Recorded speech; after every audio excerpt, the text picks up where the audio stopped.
Well, good evening and welcome. Welcome to Rangers Radio. John myself, Foxter on the show in the evening is the one and only Juicy Bear and my mucker GB. How we doing, gentlemen? Good evening, good gentlemen. Very well, Ox, and good evening to Juicy Bear. Hopefully it's got to be a juicy show. Oh. See what you done there, GB. I'm trying, mate, I'm trying.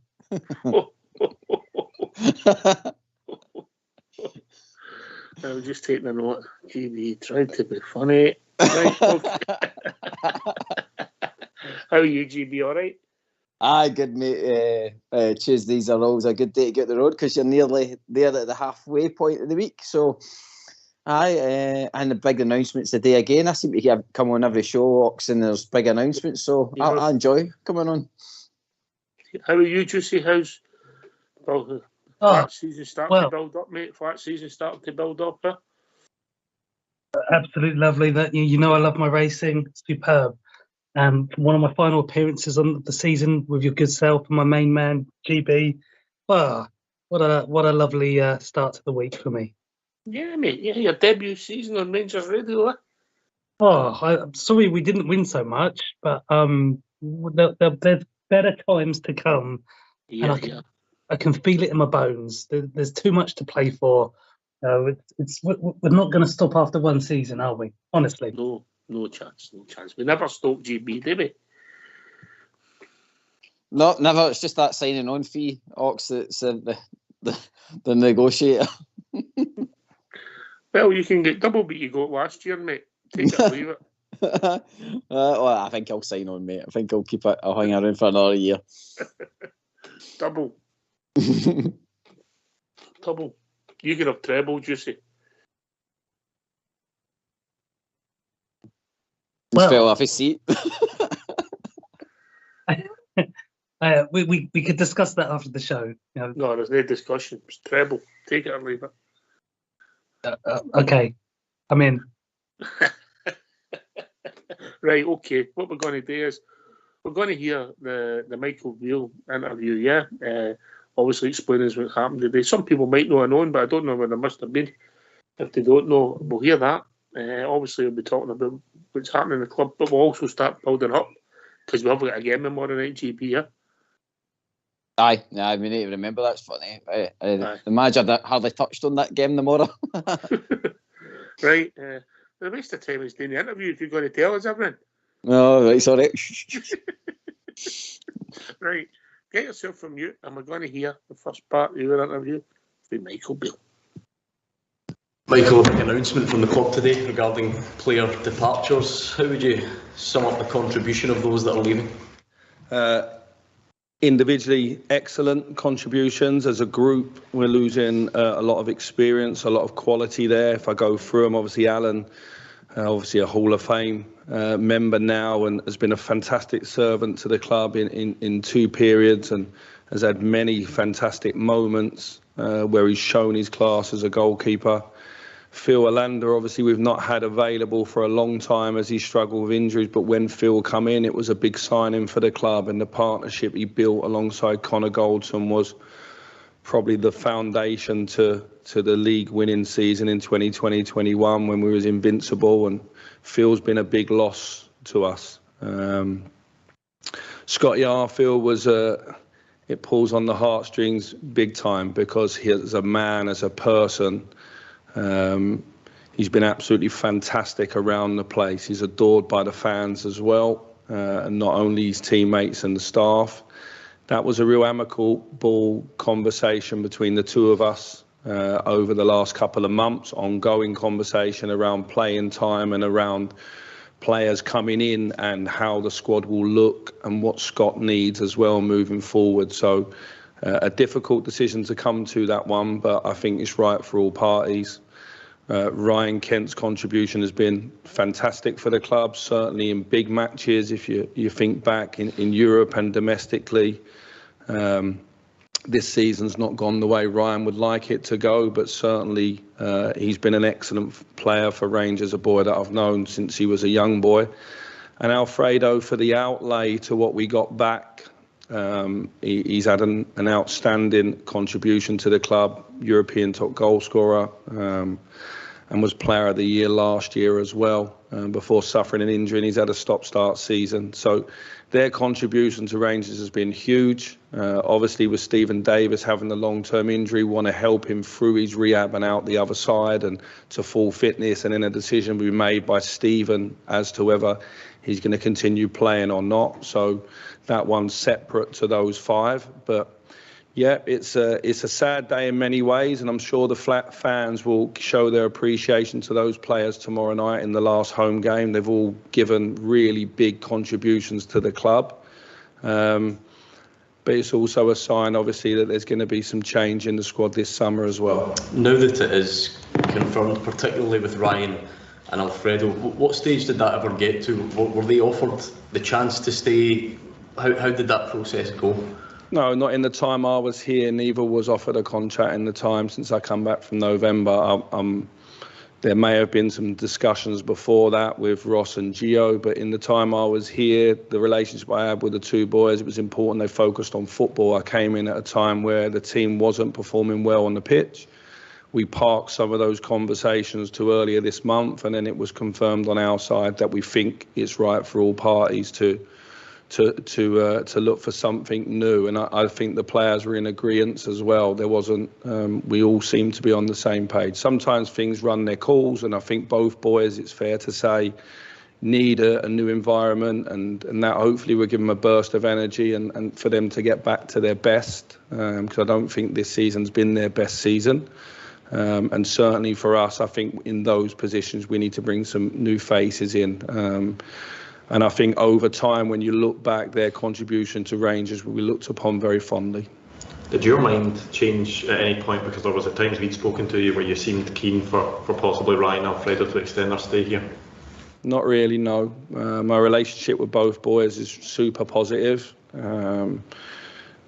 But looking at the job coming in, you have to say things when you're in the midst of the season. But the conversations I had with those 2 boys, we was always on the same page.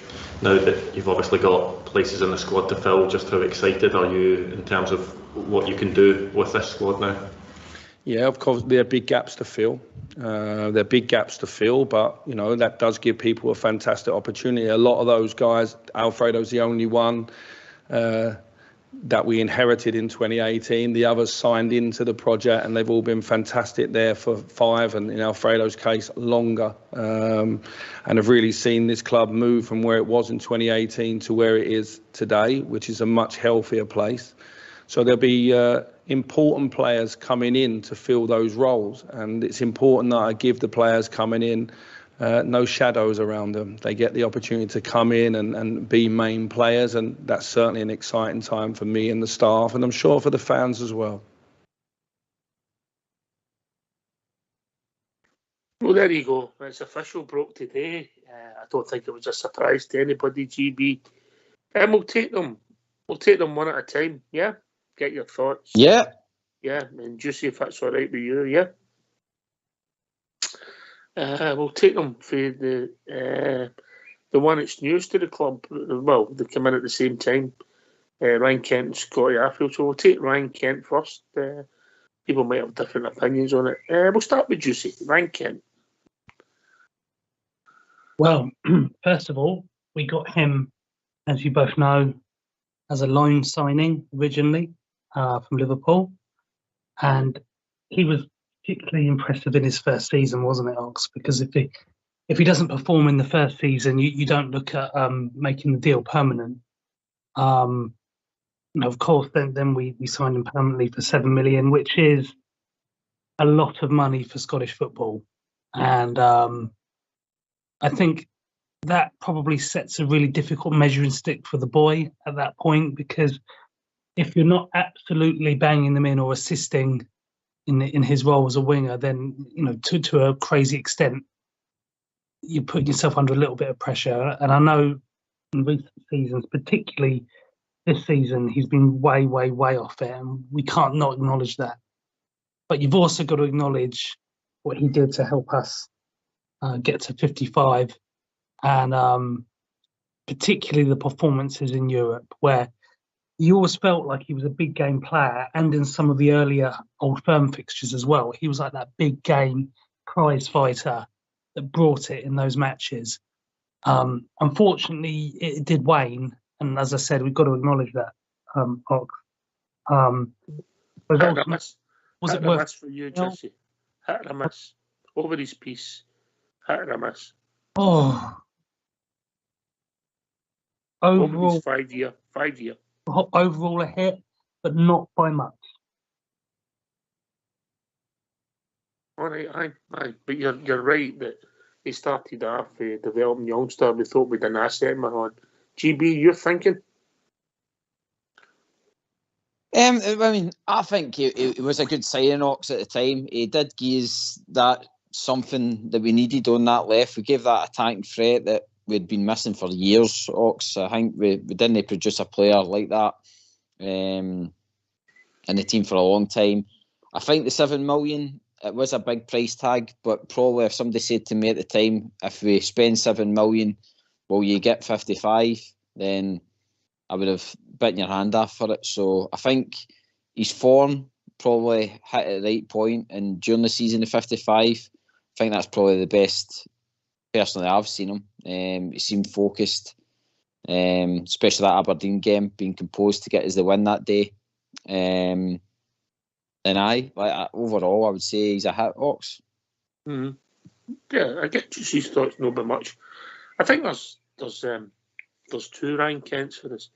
If I'm being honest, Juicy, I think we'll get the first Ryan Kent for the first 3 years was our talisman. He was the guy that had to create, and I think we were also unlucky in Stevie G's first season. We lost Jamie Murphy, because I tell you what, Jamie would have scored more than 3 goals any season he played. You know, Yeah. So yeah, Ryan had to do all the creating pretty much on his self-supplying. And the first 3 years, successful. Last season, domestically, no great, no consistent, but okay, but still the numbers didn't add up. In Europe, he came to the fore, and he was one kick of the ball away, Juicy, for being never forgotten. Yeah? Yeah, I think the biggest issue, and I think the reason why a lot of the fans listening in the various streams probably feel a little bit dirty, is the 7 million price tag. I think if he'd been a £3 or £4 million signing, we probably wouldn't. You've always got expectation playing at Rangers, always. Of course you have, Ox. But the bigger the price tag, the greater that expectation comes. But it wasn't. It just tapered off for me a little bit. And I'm not going to knock the performances when he did turn up. But I suppose when the price tag is so big, you're demanding that consistency. And unfortunately, when we get onto Alfie, I have something to say about that. Well, we're out of time. Let's finish with Kent, yeah? I know. But sometimes consistency can also drag you into the ground when you're being overplayed. Hint, hint, spoiler to come. And by the way, I started with Ryan Kent. I should actually started with Morelos, or the other ones. But anyway, right, okay. So first 3 years, excellent. 4th year, domestically no great. Europe good for us, and this year's been a whiteout. Is that fair? We happy with that? Yes. Aye, mate. Yep, All definitely. Right. Okay, we'll go to Alfredo Morelos then next. Just say, get it off your chest. Well, a massive enigma of a player. You know, he's been massive in terms of publicity for the club, positive and negative at times. He's been as gifted on the pitch as he has been crazy at times, but he's also been with us from a very early point. Remember, he started as a Pedro Caixinha signing. One of his first matches was that absolute disaster in Luxembourg.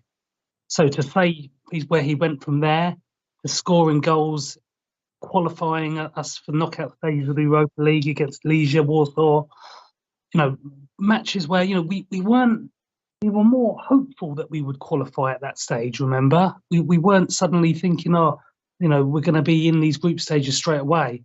But he was dragging us through matches, and then of course, in the Europa final season, where unfortunately he got injured in the latter stages. But my goodness, was he turning up? He was scoring sexy goals. He was scoring tap-ins, scuffed shots. Everything he was hitting was going in. And I think for 1 million, when you then put the price tag into it as well, Ox, you can't be too disappointed with what he's done. Yes, he's tapered off again this season, like Ryan Kent, but the overall contribution, the goals for a number of seasons were very good. Yes, he still wasn't a regular 25 a goal season, unfortunately, but the contributions were there, and I'm pleased with him. Yeah, he could have gone earlier. We could have perhaps made more money. Those are the punts you take in football, I'm afraid. Yeah. I think Alfie, he came in 2016, Kachina signing, which is hard to believe. 7 years with his GB, was our best player for part of that. And then, but if I'm being honest, even 2019, he let Stevie G down. Maybe we should have learned. 2020, 21, he was absolutely excellent for us. And since then, through a combination of a lot of things, 2 seasons, mate, it's been pretty much a letdown. It's been frustrating. And, I mean, the performance at Love Street this season in one of Giovanni's last games was just, that was it for me personally, And he's had a couple of decent performances since then, but I think that the romance for me died that night, GB.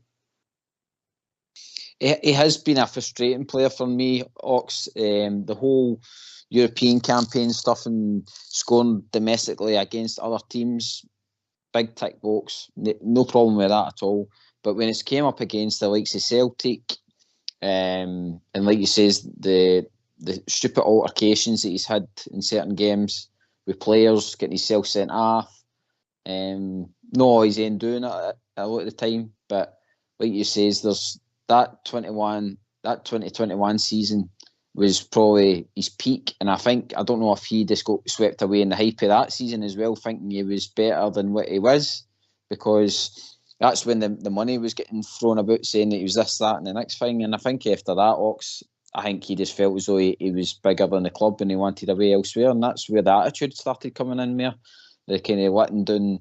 I mean, technically he's let down Gerrard, Gio, and they let down Beale as well. So that's 3 managers that have called him out his attitude, and that's, to me, Ox, that's not a player that you're going to remember. Mm-hmm. Oh, I don't think we'll ever forget Alfie, but in his 7 years, I think when you look at his numbers are okay, but for the top forward, they should have more goals. And ultimately, the last 2 seasons, it's not worked out well. He was a character. Fox has got a theory. He doesn't want to come on. He's entertaining tonight, but he's got a theory that we try to change Alfie, and once we took the roughness out of him and tried to polish him up, he became less effective. But listen, he'll be fondly remembered for particularly the European goals. And God, if he could have been fit for one night in Seville, you never know, Juicy. You never know that. You never know, indeed. And Mr. Fox does have a valid point there. He certainly does. The only retort I would have to that is, even before we tried to simmer Alfie down a little bit, it was getting ridiculous the amount of matches that he was always missing through suspension. So, it's like having a quality member of staff at work, but they're always off sick. And it doesn't matter how good someone is, if they're constantly not available, because they kick the person sitting next to them and they're suspended, then it doesn't do you a lot of good. And I think it's trying to find that balance between tempering the buffalo and letting that passion go on the pitch. But he was very much a momentum sort of player, and when his head went down, my goodness, did it go down, and would he love to tell everyone about it? I don't think it was his head, Juicy. I don't think that was the problem. I think it was his petted let me trip to her. Oh my goodness. Yeah, he wore his heart in his sleeve, GB, didn't he? He couldn't hide it, did he? He did. No, and don't get me wrong, like, in times it was good to see him when he was getting taken off and he was doing the huffs and stuff like that, because he's coming off when he was nearly getting a hat-trick and stuff like that. I mean, you could see the side that he was wanting to be on the park, winning for the team, and I'll never take that away from him. But what I say is just the things, silly things like, if you want to be like a top player, Ox, like that whole time that he decided to go back home and then no turn up late for pre-season and stuff like that. That's just, I don't know. I think if you're trying to push to the top, Ox, you've just got to be totally in that zone, and you've got to be a professional football player, and then you enjoy yourself when the career's finished, kind of thing. And I think Alfie's tried to live both lives, and that's what's hindered him. And eventually, I think that's what's pushed him at the door at Rangers, to be honest. My arithmetic's poor. It's 6 seasons, sorry, no 7. So he's averaged involvement in. It's not great. It's not even 40 games a season, considering the amount of games we've played. And in that there's 51 substitute appearances. So starts, he's only averaged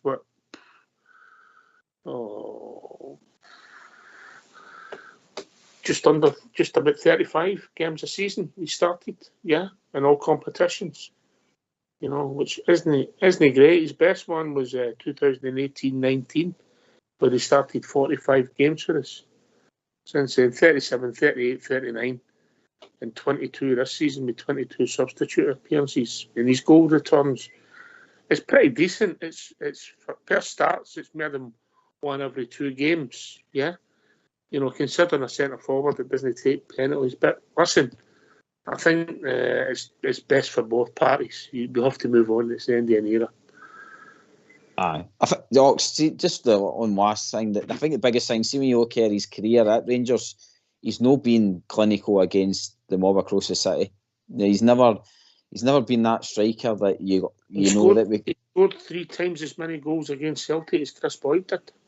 Aye, but I'm not comparing him with Chris Boyd. I'm just comparing him in his length of time being at Rangers and stuff like that. I think if you're going to be a Rangers striker, then you need to at least show that either you can change the game against Celtic and be remembered, or you score a lot of goals against them. And I don't think we've ever, since even Gerrard's time, we've never got a settled striker that you can constantly put on the park and say, right, he's got to go out and do the business for us today.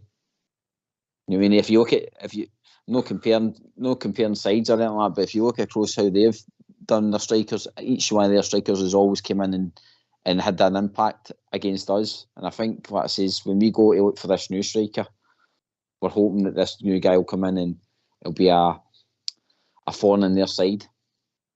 Even when you look back at the 55 season, Alfie only scored 12 goals, do you see, in the league. Yeah, because he also spent some time getting himself suspended, Ox. And, and then the Europa League final season, he was run into the ground. We overplayed the boy, coupled with his Colombia shenanigans, as GB alluded to. The biggest problem we've had this season with Kent and Morelos is just the lack of firepower, and that's why we're not winning trophies now. Because when you are only up against one other team in the league that does score goals, if your front three are not cutting the mustard, and I mean seriously not cutting the mustard this season, then you're not going to be expecting to win trophies, Ox. And I admire them both for their longevity with us, because none of us can say that they haven't given us the time at this club. They certainly have. But it's time we thank them for their service now. Yeah, time to move on. Now we're starting to build up slowly. Scotty Arfield came in. I believe he agreed to come to the club before Stevie G came in. Stevie G took him. He was happy to take him because he played against him, rated him. And wow, what a journey. What a 5-year, and what a man.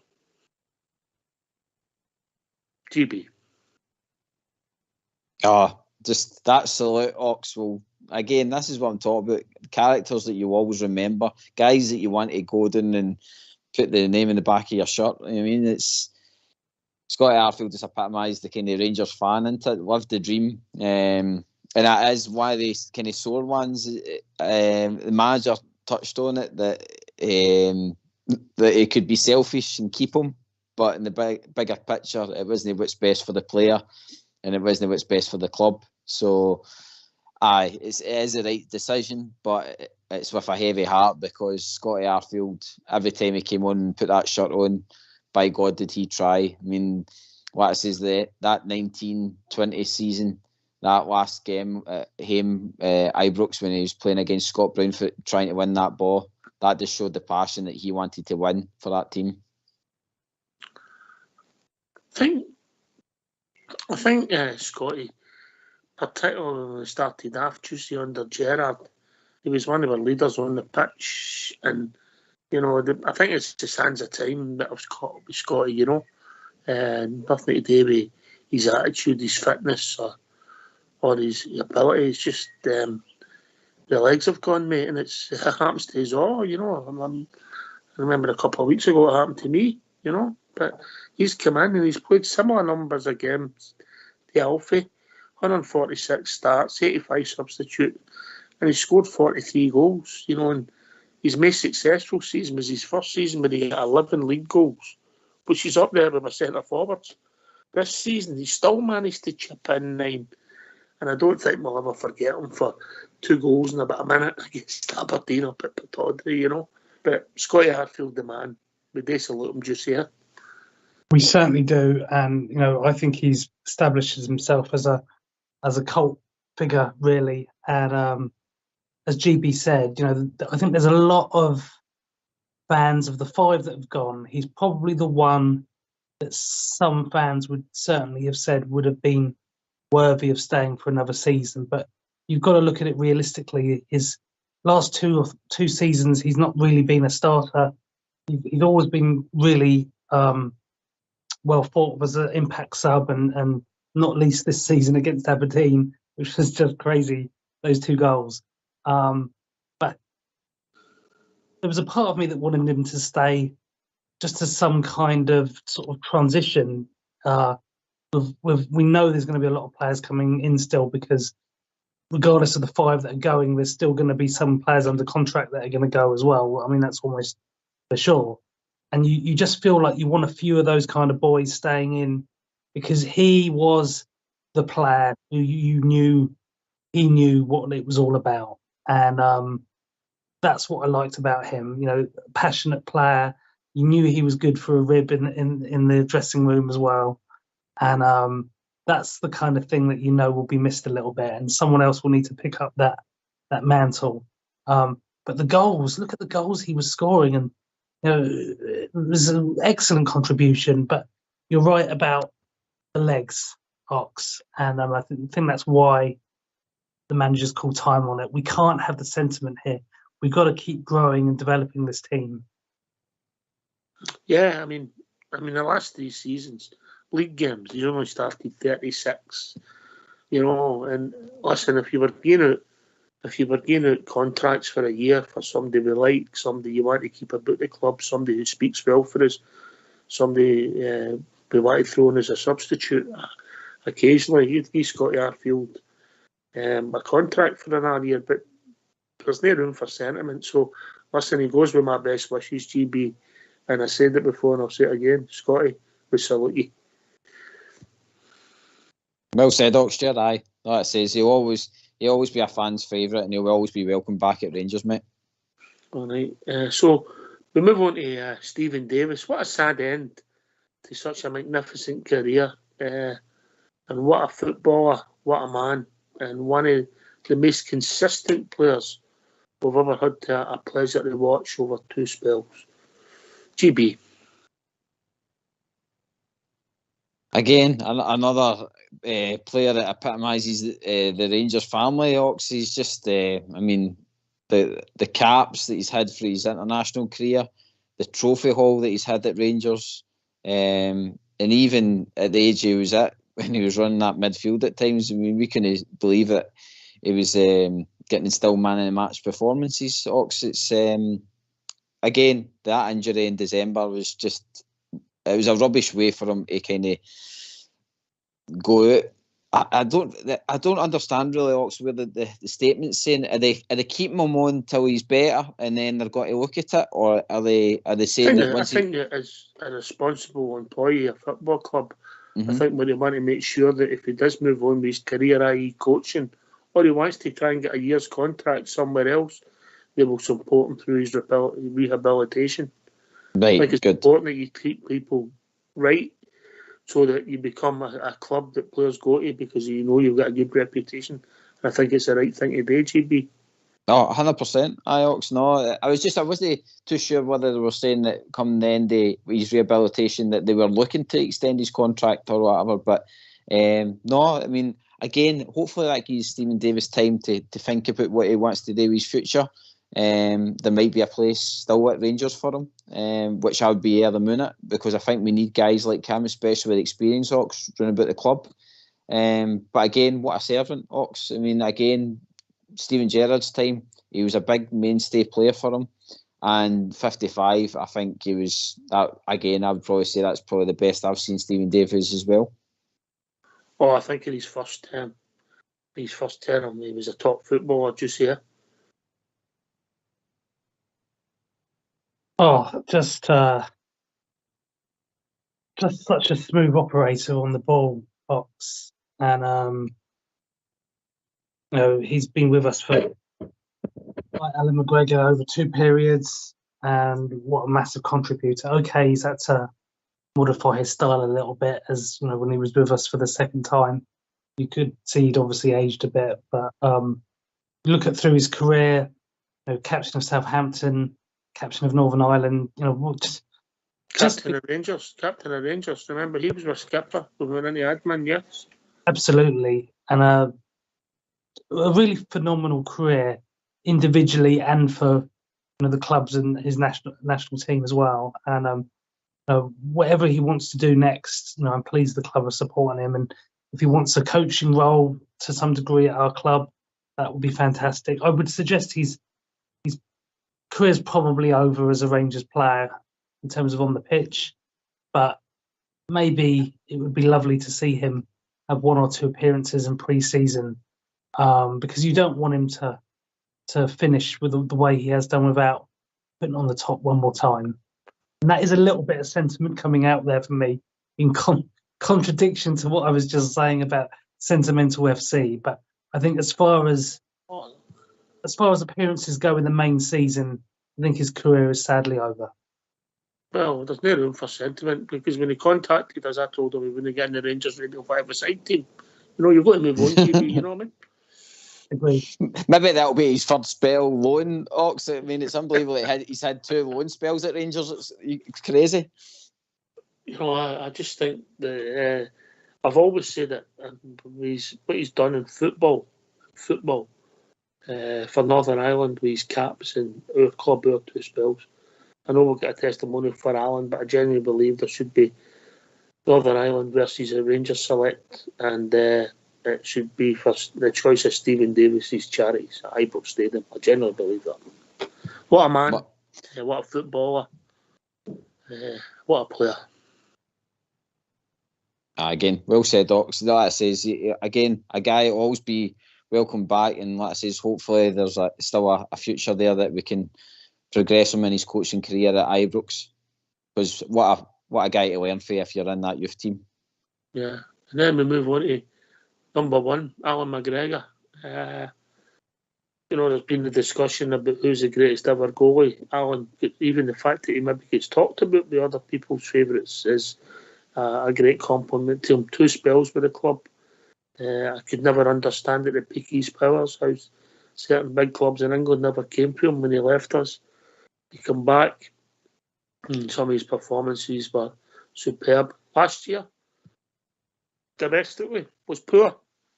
Last year in Europe, unbelievable. This year was meant to be the second choice, and through his circumstances, ended up playing more than he thought he would. But what a career, what a guy, what a character.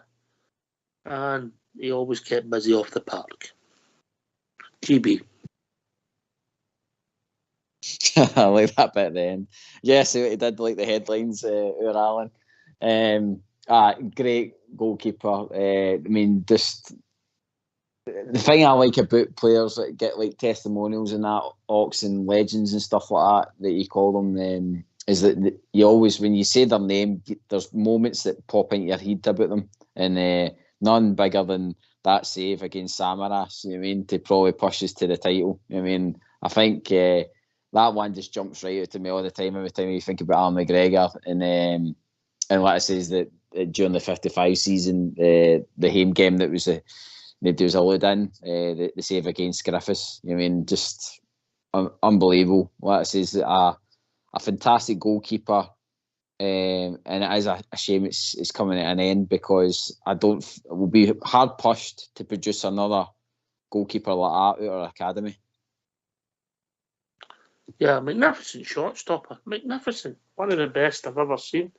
Bought the feet, average, crossbars, not the best in the world, but brave, character, never say die attitude, gave you everything he's got. Top goalie, top man, and we wish him all the best, Juicy.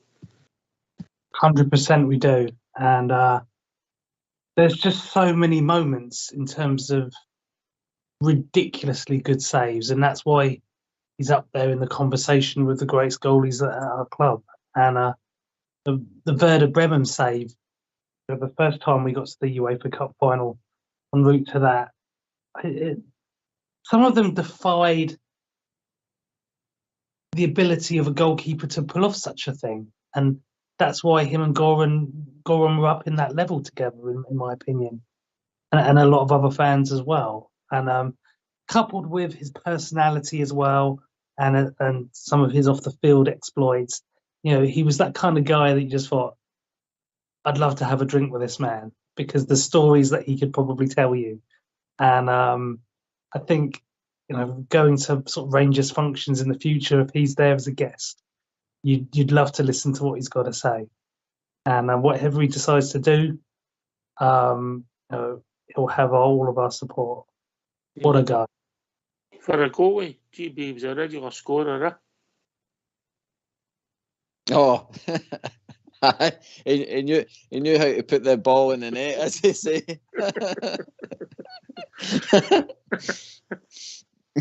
Keep it clean, GB. I was trying to keep that PC there. Right, I'll tell you what we'll do. We'll get these phone lines open till it's all right. We used to, gentlemen, yeah? Yeah, it'd be great to hear for the Bears and what they thought of the announcements today, Ox. Yeah, okay. Let's hear from you. Why don't you give us a call on 0141 356 1972. It's your show, it's your platform. Let's hear from you.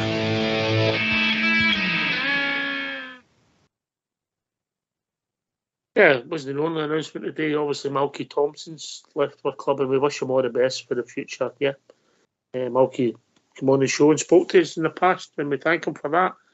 And hopefully whoever comes in can coach for girls, get them organised and take them back to where they should be. But we wish Malky all the best. Top man, Malky, top man. But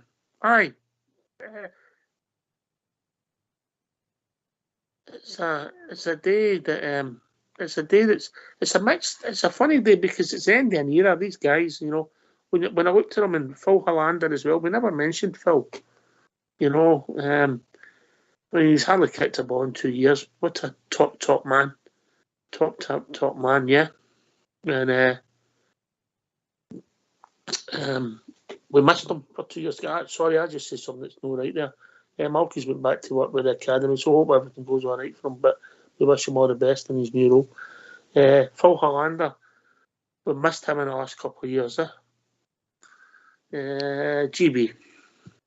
Aye, Ox, the partnership that he built up with Golson, it was just, I think it was just unstoppable at a time like that whole 55 season. I hate that we keep going back to it, but it was just unreal, Ox, how the two of them were going into every game, and they just were so solid together.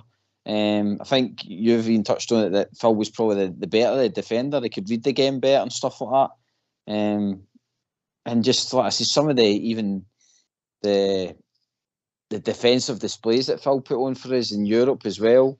It was just top class, Ox. And again, another frustration that it was injury that's kind of hampered him, because I tell you something, see if he was fit, Ox, him and Golson kept us solid throughout the last 2 seasons. You know what I mean? We've probably helped us. I don't think we've been as bad defensively if the two of them had stayed fit and stayed together. And that's what we need. We need that consistency back, Cox, because when we get that consistency, we're a very, very strong team. And Phil broke that as soon as he came in the door. He was one of the players that we signed, and it was straight away a hit. And that's what we need more. We need more players that's got to come in and hit the ground running. Yeah. I thought Phil was a defender. No, you know, he wasn't. The way we played, he was a bit different. Juicy, wasn't he? Didn't he? He wasn't sort of graceful on the ball. We tried to be nice and but brave and no nonsense. And he came in on that left hand side and he improved our team. But he was obviously hampered with injuries for the last 2 seasons, and he's been a big miss, if I'm being honest, Juicy.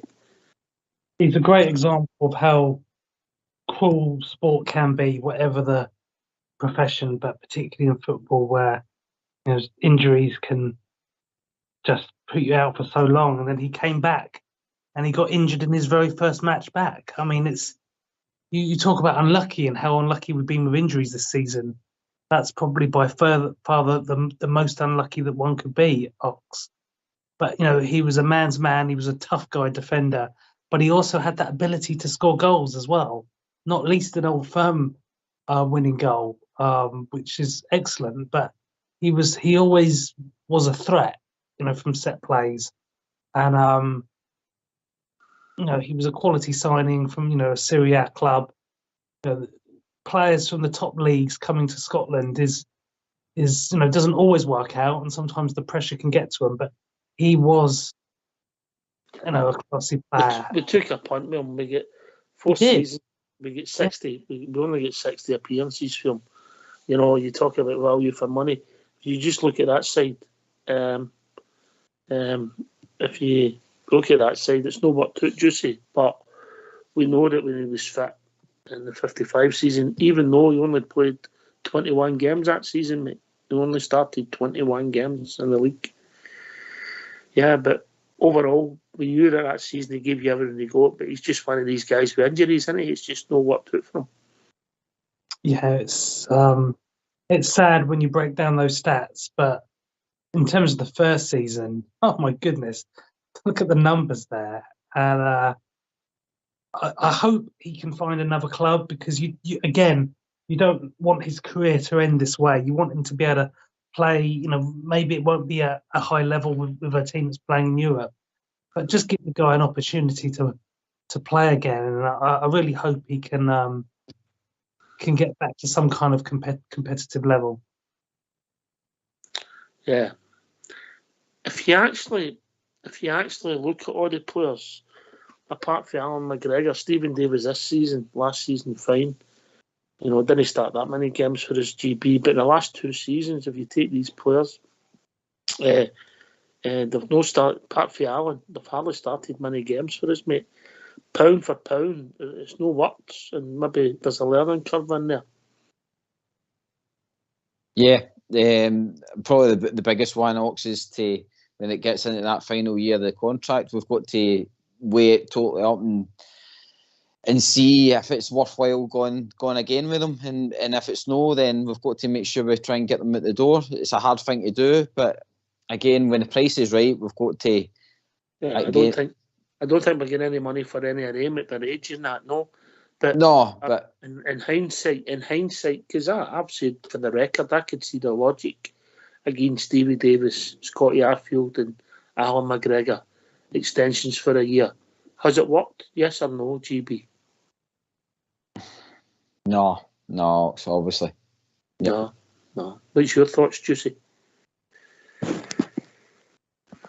Well, not from the injury standpoint, certainly. I don't think Alan McGregor has disgraced himself in goal this season. No.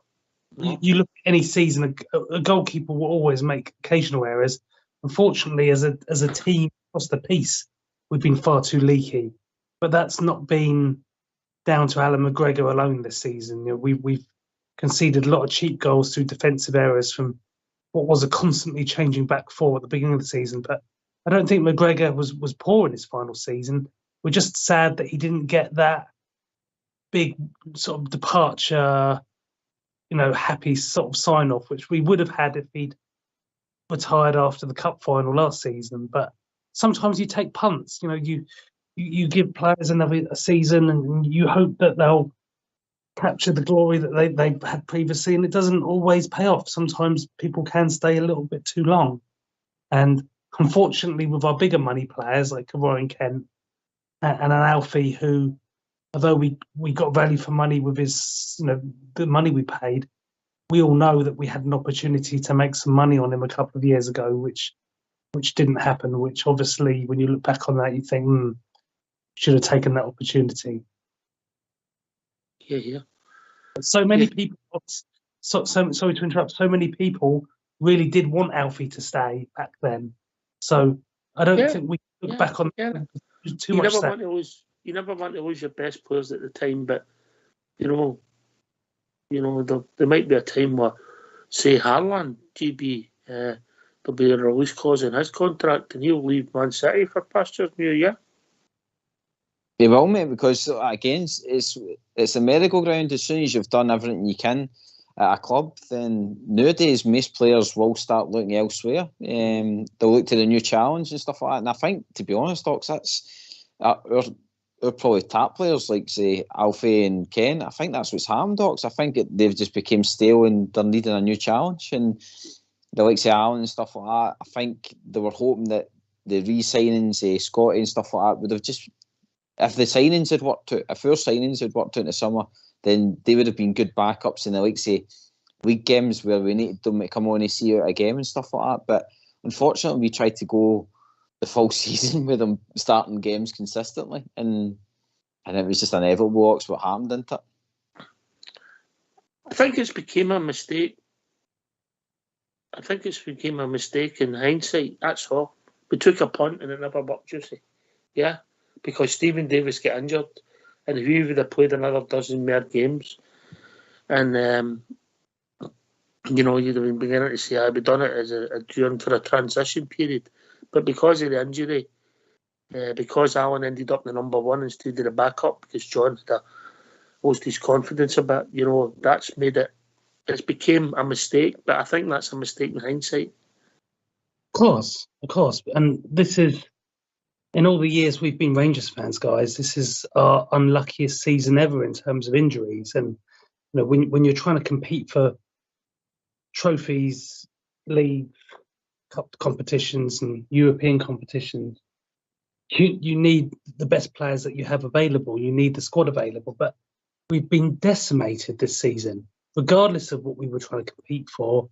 And no one could have predicted that. No one could have, we've had some unlucky seasons for injuries in the past, to be fair, but no one would have thought that we were going to be in the position we were, where we were various points this season. Both managers, Gio and Michael Beale, have been very, very limited in their options. And if you look back on it, Ox, it started over a year ago, because when we were sort of around quarter-final stage of the Europa League, that's when we started getting the drop-off in players sort of falling out of the squad due to injuries. So we've been living with this for over a year now. So yeah, it was tremendously unlucky, and unfortunately that just happens in football. That hindsight, yeah, we would have sold some of these players, because unfortunately after that point of selling them, or having the opportunity to sell them, the form dropped off, and then some of them got injured. I mean, it's just unlucky. Yeah. I mean, obviously, the boys were mentioned in the last couple of years. Not so much Kent more this season. The injuries up until this season have been consistent. I mean, I think it was a mistake with Connor, a 4-year contract. I would have gave Connor a new contract, but I think the length of the contract at his age was too long. I don't think you're protecting an asset. Yeah. If that makes sense. But that's for a whole different debate. But aye, it's been an emotional day, GB, because these guys, we did at times, we adored them. Kent will tear you apart again. Alfredo Morelos song. Stevie Davis for the consistent. He dives to the left, he dives to the right. And the Scotty Arfield song, and Big Hollander. We enjoyed him when he played for us, yeah?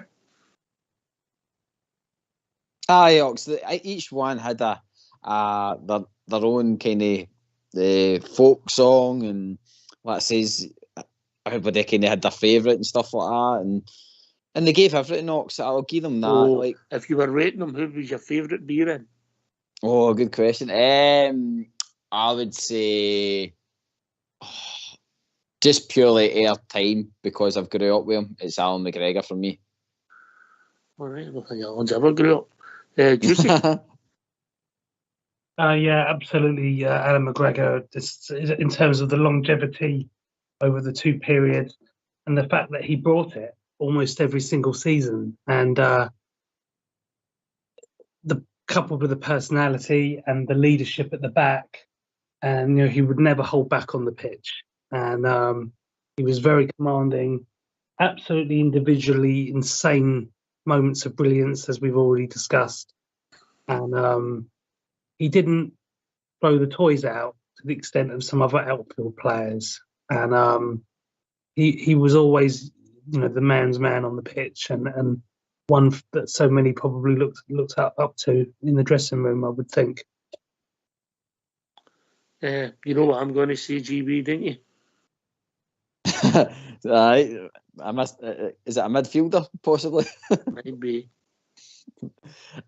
Mate, it's a perfect choice as well. It's a hard choice between the two, Ox, because of the longevity and how much they've gave to the club and how professional they've been, Ox. You've never once heard Stephen Davis take a strop, have an attitude problem, being late back for international duty, doing stupid stuff on the park to try and get himself sent off, all that stuff. I mean, he's been a total top professional. I mean, every time he's came onto the park, and he's always tried to drive us forward. And like you say, Ox, I mean, granted, you said about his first spell at Rangers was probably his best, but I think see the focus he probably had in that dressing room for 55, how he managed that midfield in some of the games was. I think, like I says, he, as much as we had a captain James Tavernier, I think Stephen Davis led us very well as well. Oh, somebody's got a show on. Oh, 3 guesses. Right. You should know better now, shouldn't you? I've been trying every time. I get cut off twice. Yeah, listen, you're going to have to start paying your phone bill. We're fed up with you reverse the charges. Right, you're throwing thin ice into GB. I can see that red care just perching out your shirt there, Rox. So just I've been dying to get it out for him. He's been a pain in my butt. I didn't even get speaking to anybody, Rox. I just get straight through there. Oh. That's why I couldn't get the show up. Not a problem. Thanks for your call. Have a nice birthday, and we'll speak to you soon, all right? Right, what's on your mind? You're a cool man. Well, it's just what we're talking. You know that's not true. No, it's not true. You're tough. Anyway, what was I going to say regarding the conversation we're having here? Okay, it is sad to see these kind of players leaving, but I'm afraid that's no. You can't even win leagues on sentiment. Correct. And this should have all been done 2 seasons ago. Maybe, but at the 55 season, at the end of it, when we're playing Malmo and Kent puts the ball in and Morelos scores the goal at Ibrox, we think we're going to qualify for the Champions League. The manager at the time wanted to keep them, and look, it's you might be right, David, but it's always you're right in hindsight. Juicy. No room for sentiment. Old Davey is 100% correct. And well, if there's no room for sentiment, how do we let Old Davey on the show? Well, I'm in charge of the buttons. All right, okay. No, I mean, GB. Needs must, mate, when it's quiet, you know what I mean? No, I get your point, David. I don't think there's a right answer, but I think you're right, and I think there's a learning curve, yeah? Well, if you can't see it, there's something wrong, guys, because that's been the Achilles heel that we've had. Is we kept every time we were having sort of snidey results, we were saying, "Oh, we need this, we need that. The midfield's getting all, we're getting that." That's all I'm saying. I'm just pointing out that should have been sorted before that happened. Yeah. But listen, if you're looking at it, I mean, the midfield, there's only really Scotty in there. It's a midfield player. You've got a goalkeeper, Stephen Davis, and he's not been involved this year. That just didn't work out. Got an injury, you know. But I get you, Davey. I get you. They're room for sentiment. I think that's a good point. Just say. I think we've said that all night, haven't we? Oh, we've said that tonight.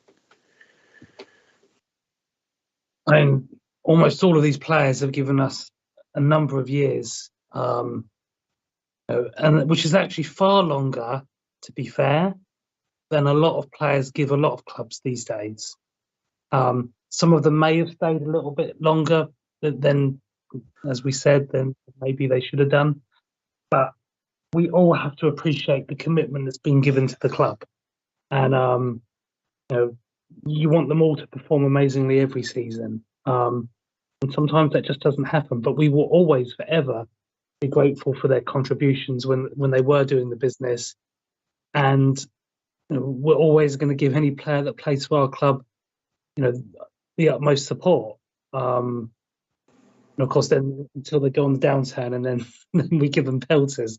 But you always want nothing but the best for anyone who's been at our club when it's time to leave, because Ryan Kent and Alfredo, in particular, they're still young enough to go and have good careers. Whether or not they'll ever see anything like they saw at Rangers, I would very much doubt it. But that doesn't mean that I don't wish them well, because I do. No, they'll not play for bigger clubs. Yeah, the two boys that are leaving our team, Davey, are they? They'll not play for bigger clubs. Oh, certainly. You're 100%.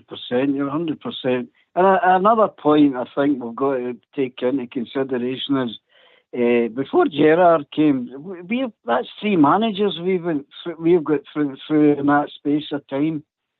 Now that's got to upset any kind of squad. And to me, we were just jumping from one problem to another. But now I think we can see a bit of light at the end of the tunnel, hopefully.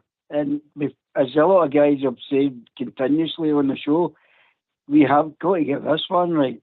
And I think we will. I've said that I'm very confident, especially when I see Cantwell and the type of player he's brought in there, because that boy's exceptional. He's an entertainer, Davey. He's an entertainer, isn't he? Yeah, but his heart's in the right place, I know. You can see that too, and that's what we need. We need all that. The last time I seen a ribbon like that was yours at a night out, mate.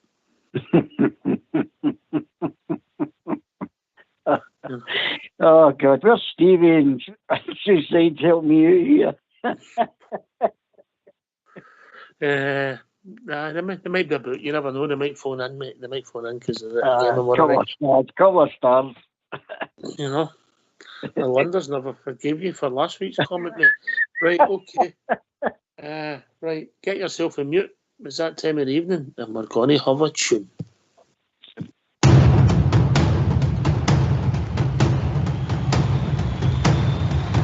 Every Saturday we follow, we cheer the boys in blue, the most successful team in football. We're Scotland's gallant few, though at times they have been hard. We've followed near and far. You will always hear us roaring from the stands in Ibrox Park.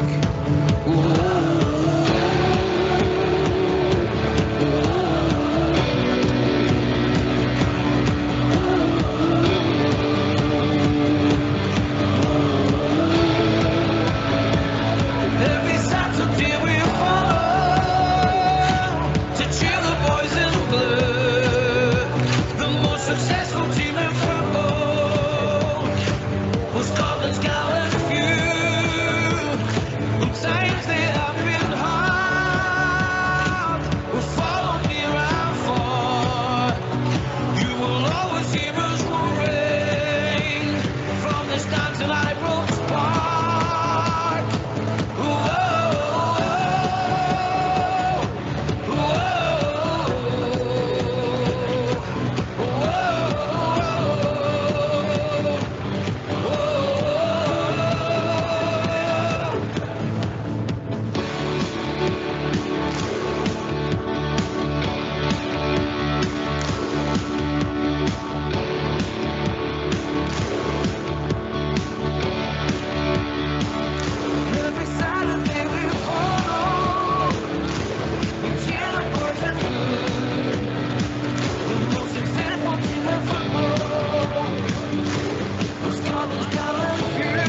successful team in football. Well, Scotland's gallant few, well, times they have been hard, well, followed near and far. You will always hear us roaring from the stands at Ibrox Park. Whoa.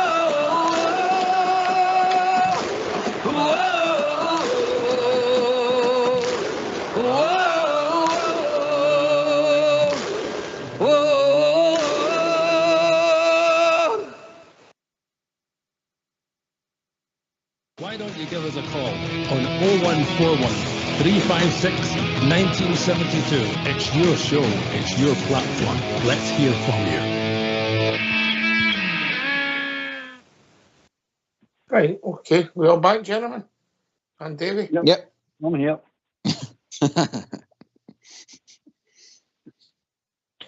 Right, Davey asked the two boys who their favourite out of the five of them. What about yourself, mate?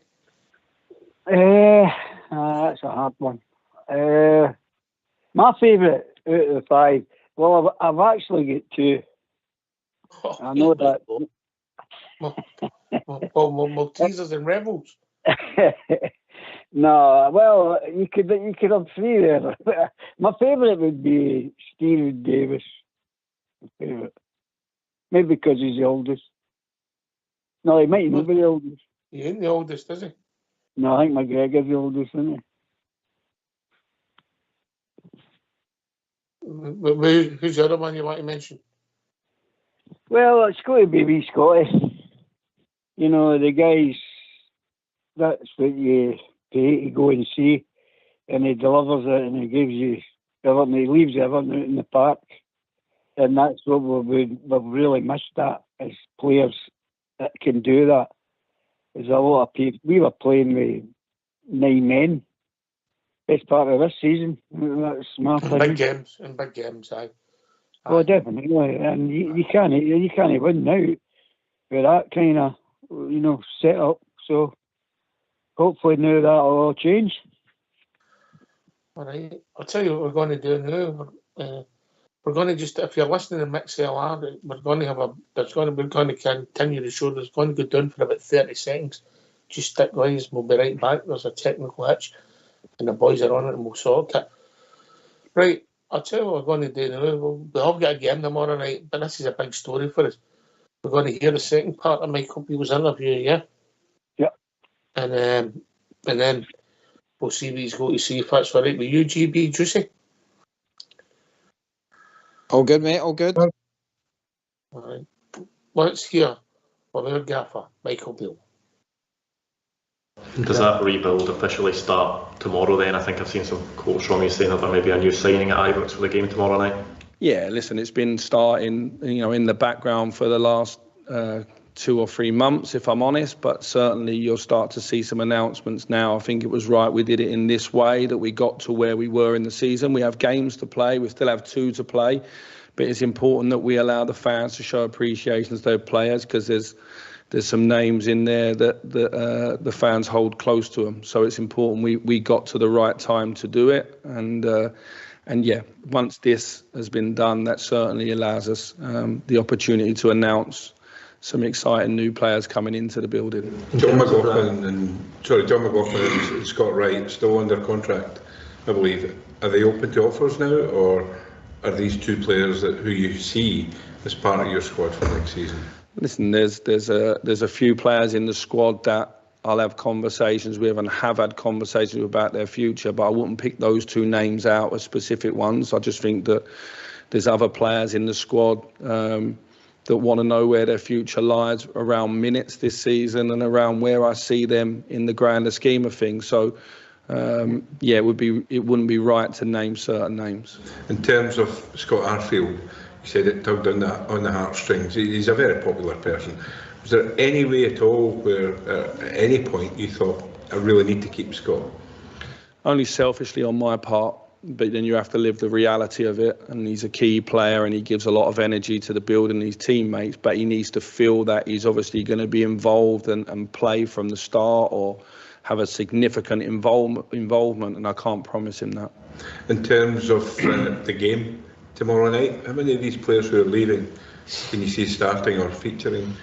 We haven't decided on the squad. We've got a few players come back to train today. Barisic, Morelos, Kamara, Cholak, Scott Wright, Rabbi Matondo all returned to train today. But we've literally been in 20 minutes. I need to see where they're at physically and make the right decision. The 3 games in 6 days at the end of the season isn't ideal, considering we have players like Suter that's not done that in a long, long time, and 1 or 2 others come back from injury. So we'll rotate in the next 2 games anyway. Because it's an important game, similar to Sunday, probably a more meaningful game for Hearts in terms of what they've got at stake.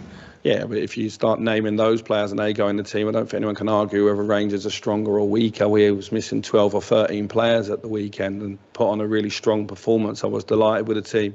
You're right, it's a big game for Hearts, but Rangers this season were unbeaten at home in the league. There's 1 game to go. We want to make sure we do that. In recent years, that's only happened in the year that we went unbeaten and won the league. So it's a nice thing for us as a team to do.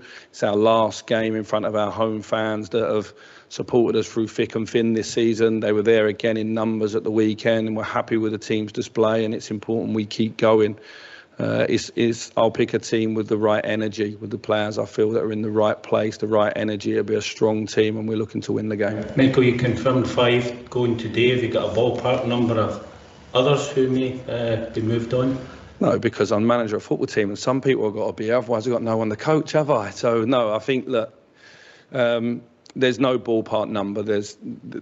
We want to reduce the number of players in the squad. We've got a big squad. We want to re-energise in terms of age and in terms of people's motivation. It's a fantastic club to sign for, and there's a lot of expectation. But you think of the history of the club and the pressure of winning. It's a fantastic club for people to come and sign for. So I'm looking for real energy for the players that are coming in, and I think a reduced, smaller size squad as well allows me to make sure that everyone's really engaged and feels motivated around each fixture. You know, in the league now, you're allowed 9 subs, you're allowed more in European competition. I really want a tight squad there where everybody feels like they're close to playing and where everybody is climbing the mountain, if you like. Any further forward with Malik Tillman?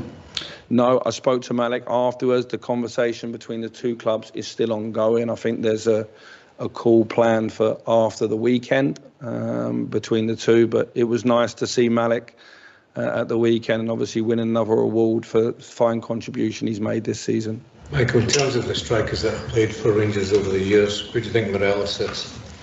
Well, in numbers and certainly financial outlay, being an unknown when he came in, probably was 3rd choice striker when he arrived in the club, so he's gone on to do something fantastic from a young boy that arrived here from so far away. And I think at times, if you look back to the games against Porto and Feyenoord, I thought I know that's going back a couple of seasons, but he was at a fantastic level. Even in the middle of last season, in the key games in Europe, I thought Alfredo was excellent. So I think that's for others to judge, but when they look back at the outlay we paid for the boy and the goal contribution over the time he was here, we'll look to back on fondly. Next challenge is finding the next Morelos. How do you deal with that? How are you feeling about that? I've been thinking about it since November, so it's I've had a lot of time to think and ponder. 27 games as well. You look at your team and you think maybe what is missing, where do we need to go now, what type of energy, what type of striker will help us. Good strikers cost quite a bit of money, so we're away and very much down the line with some of our thinking on that.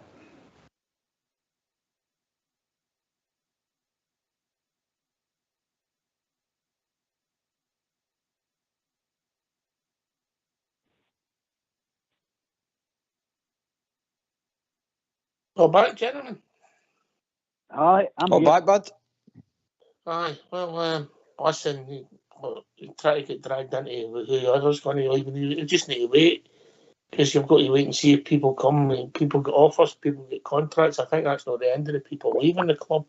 However, we've got to look at the games the morning night, and players are come back in. I mean, I think the guys that started on Sunday, Davey,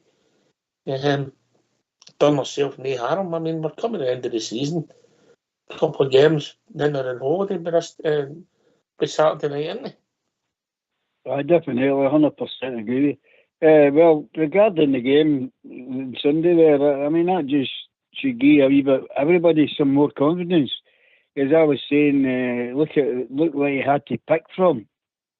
And I pointed out that what would have happened if we'd have got a couple of injuries with Suter and the big boy King, early doors. I mean, and he had a guy there, another goal. I mean, how many times have you ever heard two goalies on the subs bench? I mean, that ended up a great result. So that gives us all light at the end of the tunnel, guys. Well, for me, anyway. Aye, so some players back. He's intimated that people might be refreshed, but I don't see he's got a lot of option with Suter in that position at the moment. Just is he? Well, just 2 more matches to get through. Please, no one else get injured. Just keep it together, because of course, Ox, anyone who is staying, you'd hate for them to get an injury now that keeps them out for a period of time, because as we've seen with Goldson is going to be touch and go for the European qualifiers. So it's you always think, oh, someone's picked up an injury, it's fine, they'll be there for next season. Our season starts very, very quickly, and by the time Wimbledon starts, we're already back in full training, getting ready to go for first round of qualifiers. So we've had to start even earlier before, when we've been in even earlier rounds. So we should thank our lucky stars it's only 2 qualifying rounds, and that's because of the good performances we've had in the past.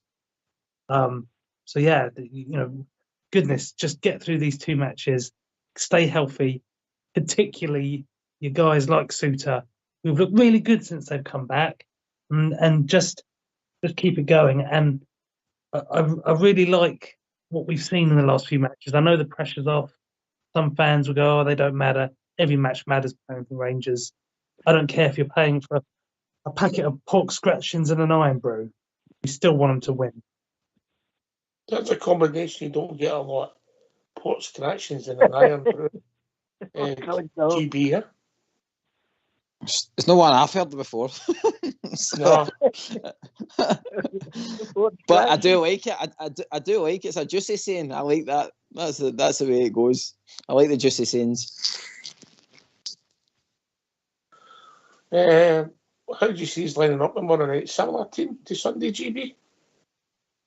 I do, Ox. The only one I'd maybe say that might come in would be Cholak. I heard them saying in the presser that Cholak's available again, so I really want to get him a run out, Ox. I want him to get hopefully settled into the squad, because I still think he's got a job today for Rangers, and I think he's got to be big for his next season.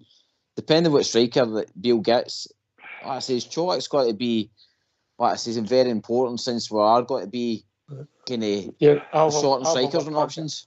I'll have a packet of sports scratchings on you. I think Cholak might leave in the summer. There you go. Oh. Right, anyway. Somebody's got a lot to put up with. We'll be joined by Shuggy. How are we doing, Shuggy? I'm not so bad, Oxys, yourself. Good to hear for you, mate. Good to hear for you. What's on your mind, mate? Just a few sound bites from today. I've been listening to your conversation. I think it's been a very good conversation. It's been widespread. I think the people that are going, we really expected them to go, didn't we? I agree. And I think now we've got to look to passes new, and hopefully, Mr. Beale makes the right decisions. Okay, he might make a couple of wrong decisions, because, football's football as it is. And hopefully he brings new players in, and they do well for us, They get to realise what the shop's about. They get to realise what we're about. And if Cantwell gets in the rear, well, I think we'll be okay. You enjoying Cantwell, Shug? I know you're a ball player like myself, mate. Well, I've got a bit of ball player, but yes, I love Cantwell. Yes, I love it. because he's got what we're about, he's got what the shirt's about, he's got what the people are about, and that's what I love about him. Yeah, it seems to be an instant hit. What about the guys that's left the club today? Who's your in particular favourite of the guys that's gone? They've all gave us service. Well, I mean, to be honest with you, there's 3 people in there, McGregor, Armfield, and, they're people that know what Rangers are about, so they're people that are close to his heart, so, they know what the club's about. They've been there, they've seen it, they've fought through the tough times when we had them before, so they know what it's about. So now it's a new era for us, isn't it? That's a new dawn, so these players that are coming in now, hopefully Mr. Beale can look in their eyes, as he said he's already done, and they get what we're about, and they get what the club's about, and they get what the traditions are about, and they're not just there for the money. Yeah, you need a character. Character's important at our club because of the demands. But the thing is though, Ox, have they got character, or are they just there for the money? Well, I think sometimes that's a hard call. Juicy. Well, looking at the players that are leaving, as I said earlier, they've had that longevity, haven't they? They've, aside from maybe Hollander, that's unfortunately been injured for a very long time, the rest of those guys have been with us for years, and there were opportunities, particularly for Alfredo, to go. Whatever reason, he didn't, and he stayed, and there's been some decline there. But you don't see a lot of players across the world of football, particularly in Europe, staying at clubs for so many years now. Players get quickly moved on where there's profit to be made, and I appreciate it's their living, Ox. These players, even in the Scottish Prem, still make big money compared to your average man and woman on the street. And one thing I will say about these guys is that they gave us the longevity and they gave us the service. They weren't always performing to a level that we liked, but no one can knock their longevity at this club. Whether or not they'll find anywhere that pays the same could be highly doubtful. But you can go to other leagues in England in the Championship, and it's still a lot of money, even if they're not going to be in European football anymore. Yeah, I'd say they're our own GB. I don't think they'll be as bigger. Any of them will go to bigger clubs. With the greatest respect to the guys. No, I think even Alan McGregor and Stephen Davis have touched on that since they've come back, Hawks, since they left the first time round. I think they knew when they left that they didn't want to leave, you know what I mean? And they were desperate to get back, and even Stephen Davis made that loan happen so he could get back to the club. So, it's... I don't know. I think Scotty Arfield's still got a job today somewhere. I think he could do a job either in MLS or somewhere in the Scottish League. But I think, like say, Alan... I wouldn't be surprised if he gets a wee, maybe player manager role leagues somewhere in Scotland. Aye.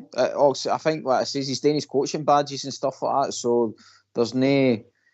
it'd be a good place for the start. Like, look at that Celtic Hearts team. That we seem to be that was a kind of the feeder club for a while for Rangers players to go to. So it could be a good starting point for them or something like that. But Haliakis are needing a manager now, so hopefully Scotty Arfield's looking at them now.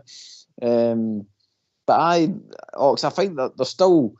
I think they'll be around football, but the only one I could possibly see kicking about the club would be probably Stephen Davis. I think him with his experience would be a sore one to let go totally, and no use him either in the youth system or even to a certain point in the ladies side of things, so trying to improve their game and technical ability. I just think it depends what Stephen Davis wants to do, Shuggy.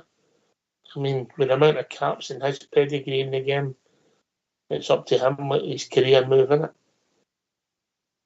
I think you're right there, Rox. I think the thing is with Stephen Davis, he loves the club, he loves what we're about, doesn't he? He knows what we're about. He knows where it's one of us, Steve. It's one of us, like you say. So, you know, if you're one of us, you've got it in your blood till the day you die. So, you know, that's why he wants to stay, I think.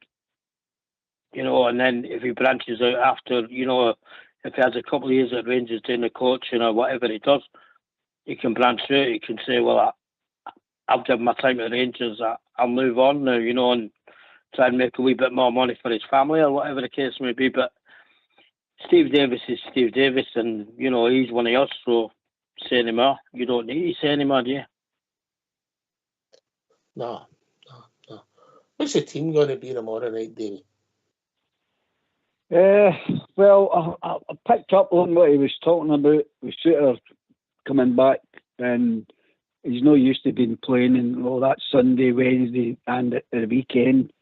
So he'll either play him or he'll keep him for the next game. But there'll be, I think, you're spot on, Davey. He'll either play tomorrow night or he won't. You're a hard man. A lot of people don't get that one, Ox, but I get it right in the chin. We're going to rename you the Cruelty Man. Well, I think he'll spread it about a wee bit, but he'll have a better option tomorrow night than what he had. But I think what he should look at is any Raymond's been carrying anything dodgy. He shouldn't be playing. Well, whether he plays them, it's up to him. But I wouldn't take a chance at it and get him bundled up for the start of next season. So it could turn out any. McGrory's a cert anyway. McCrory a cert. I've got a funny feeling. You just never know. Alan McGregor might start tomorrow night. Yes, I'll get you there. Or I think he'll play a part then. He might not start, you never know. They might bring him on for the last minute, Shug, and then give him a year's contract the next day. Well, that's possible, isn't it? Have you known a season like this, Shug, with injuries? I've never known anything like it, Ox. I mean, if we fall over the blade of grass, but that's us out for 10 months, isn't it? That's true, mate. But what can you say? You know, at the end of the day, Ox, we've got to where we've got to. We are where we are in the league. We're moving on. You know, everything in life has to move on. Even the famous Glasgow Rangers have to move on. So we have to go again, don't we? You know, we have to pick up the baton and say, right, well, this is the next challenge, isn't it? I've got a question for you, four fine gentlemen.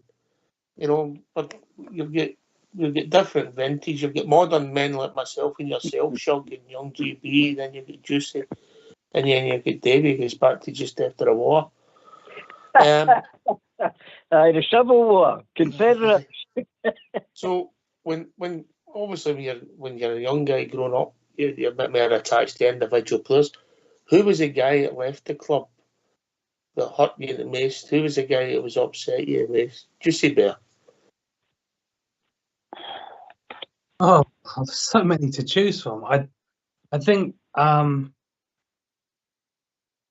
was disappointed when Brian Laudrup left the club because he'd obviously been someone, particularly as quite a young person at the time, watching him and Gazza play together.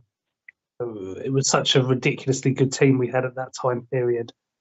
I'd probably say Brian Laudrup. Also, just as an honourable mention, if I may, Ox, to chuck in one more, I was really, really sad when Michael Moles left the club because of knowing what could have been, and he was always a good player, but how ridiculously good he was pre-injury against Bayern Munich. And I was sad because of the sort of opportunity that was lost because of that injury. GB. I think one of my ones, Oxford kind of stands out is Barry Ferguson when he left to go to Blackburn at the time. That was one that I didn't really. I wanted him to stay on. I think it was a kind of time it was a contract and stuff like that was coming near an end, and I think he could either stayed. We might have needed the money, GB. Aye, I know. I think that's what it was, Ox, wasn't it? It was the club were saying that they had to sell him, but he wasn't really wanting to go, and I was annoyed at the time about that kind of sale, and then also a few years later we got him back. But again, at the time, that was probably one of the ones that he was our captain, he was the leader in the park, he was always a kind of guy that managed the games for us, and I just think at that time I was raging at the club for allowing that sale to go through. I think that was one of the serious ones, because I don't think we didn't really recover until he got back in the team then. Mm-hmm. Shuggy. Well, I think the hardest person for me to leave, right, and this is not my brother speaking, this is me speaking, was Colin Stein. When he went to Coventry, or when he moved on the second time? No, when he went to Coventry, because I couldn't understand why we allowed him to go when he went to Coventry. I couldn't get my head around it, because, you know, I know the money was there and everything. Well, the money was there for him, I suppose, but why let a guy like that go? Because it wasn't the right thing to do, I don't think. And you know, Colin Stein, you look at him when he came down to Coventry, what a player, man. What a player. Not that he wasn't a good player for us, but what a player when he came down here. And I mean, I spoke to Colin after that, and I said, the question I gave to him was, well, what was the hardest league? And he says, no, the English league is the hardest, but Rangers are the hardest team to play for, because you've got to win every week. Yeah. Well, good shout, mate. Good shout. Davey? Well, I've got two, but I'll just give you one. You've always got two, haven't you? Well, the first one I think AJ was Jim Backler. And my most favourite one of all was Alec McDonald. When he retired? Yeah, he didn't retire, he went to play with Hearts. Aye. I mean, the longevity, he's very consistent for his money. Yeah, and I was at the game when he first came back playing for Hearts, and the whole of Ibrox was singing his name, and it was very emotional, and because he was a bear. Okay. Aye. Good shout. What about you, Ox? What was your ones? I think Sandaza, if I'm being honest. And I'll be emotional this year when Scott Wright was. You're not be able to keep a copy of that hairstyle anymore. You had a bet on there also with Sebo. I go for some crackers.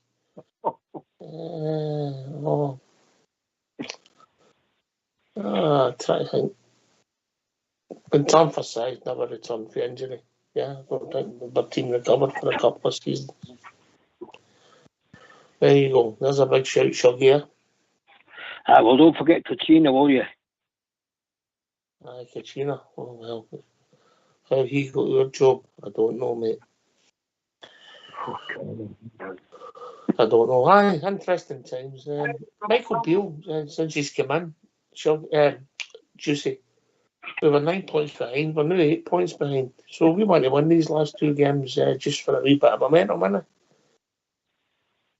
Look, since he's been in, he's kept it tighter. The games, the old firm have been more competitive. They've been closer affairs. They haven't gone the way we wanted, but we are closer in terms of a level of performance. Still need a front line that scores goals, though, because that has been the difference between the two sides. If you look at their forward players, as GB alluded to earlier, they contribute this season to a greater degree than we have. So we know where we need to improve. But yeah, we are. He's stabilised our club.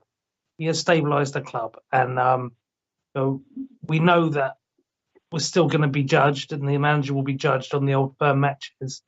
And you've got to start off the season very, very quickly, because you've got your Champions League qualifying matches, and then probably in the first 5 matches you'll have an Old Firm game at Ibrox. You win those, you're starting off the season very, very well. You lose those, you're under pressure immediately, and that is the life of being a manager in Glasgow, I'm afraid. Yeah. GB, he's come in.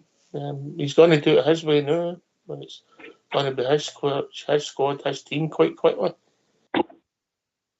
I was probably want to give him credit, Ox, in his presser there, saying that how he wasn't going to be sentimental with Scotty Arfield. I think he realised that he would love to have kept him, but he understood that it was like the way the team's gone, that it was just the wrong decision to make.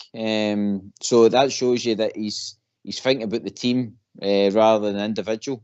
So going forward, I think, like I say, is the way he started off with the 2 signings in January. Some of the signings that we've been linked with look promising. So we can only hope, Hawks. And like I say, we are getting injuries back, which is good. But I would say to him, in the summer, please look at this medical team or the medical side and find out what's actually happening. Is it the training? Is it, what I say, are we needing to bring back an actual doctor into the squad so that we can monitor things better? I don't know what it is, Ox, but like I say, during the 55 season, we hardly seen any injuries. We've seen a consistent squad week in, week out. And if you actually look at it, mate, you'll be surprised. But overall, Ox, the squad each week, remember we were on the shows, we could name the squad practically every week, apart from maybe a couple of the forward players. But I would say a mainstay, midfield and defence, you could just rhyme Maffney bother, and that's what we need to get back to. 38 games, how many did Phil Hollander start? Oh, you said that there earlier, was it 30, 20, 21 games? 21. Yeah, he missed 17 games. Right? But that's where it will come in with your defenders. Like, so for talking sakes, we've got a backup defender. So we had Leon Balogun coming in and out for Phil. Done well for so again, so you need one good going out, one good coming in, and keep that rotation going. And again, that gives you a settled squad to challenge Ox, and that's what Michael Beale needs to get. He needs to get that right in the summer as much as the signings. Aye, listen, he seems to have a plan, Chuggy, yeah, and hopefully it works out for him, yeah. Well, hopefully he has, mate. I have my trepidations about him, to be quite honest with you. When he first come through the door, I was relatively happy. I think he's a wee bit of a chanty wrestler myself, but I think he can talk a good game. The proof is in the pudding. Can he put a good team on the park to play a good game? You know what I mean? I think there's squares in there that he could possibly move on to, but I'm not so sure about him, Ox, to be honest with you. But I hope I'm wrong. If I'm wrong, well, that's all better for us. You know what I mean? But I'm not 100% sure about him. No. If I'm being honestly and truthful with myself, I'm not 100% sure about him. No. He'll only be judged in one thing, mate, and that's results. He's got a wee bit of pressures off because of the game. No Sunday there, the Sunday before. But that pressure will crank up again when the season starts, Davey. Yeah, but as I've said a couple of times lately, it's too early to judge that, man. You cannot even, I know Timmy's talking about it, sounds good, talks a good game, that's fine. But on the playing side, if nobody can see the difference with what we're playing, and he's the only one that's done it.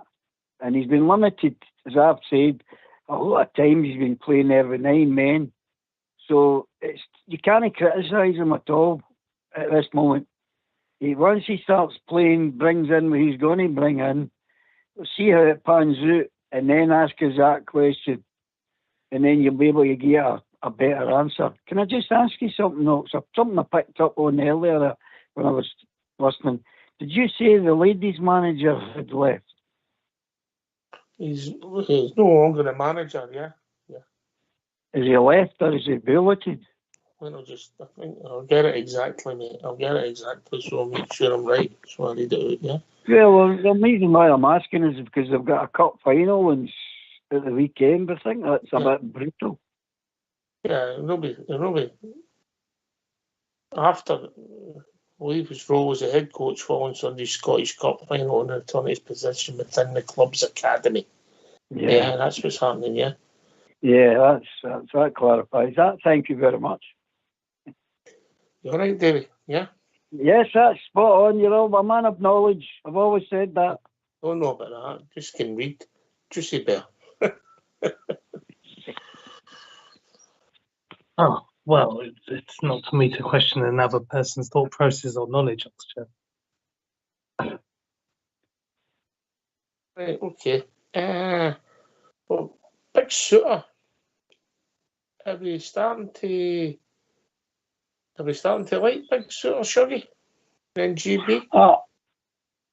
Very much so, because at the end of the day, he's a defender, isn't he? He can defend, and if we can keep him fit, I think he should be our captain, you know what I mean? Because you can definitely see the defensive in him. He did it for Hearts, didn't he? And now he's come to the club that he loves. He wanted to be at Rangers. So, yes, hopefully, he keeps fit. And I think we build a team around him in defence, definitely.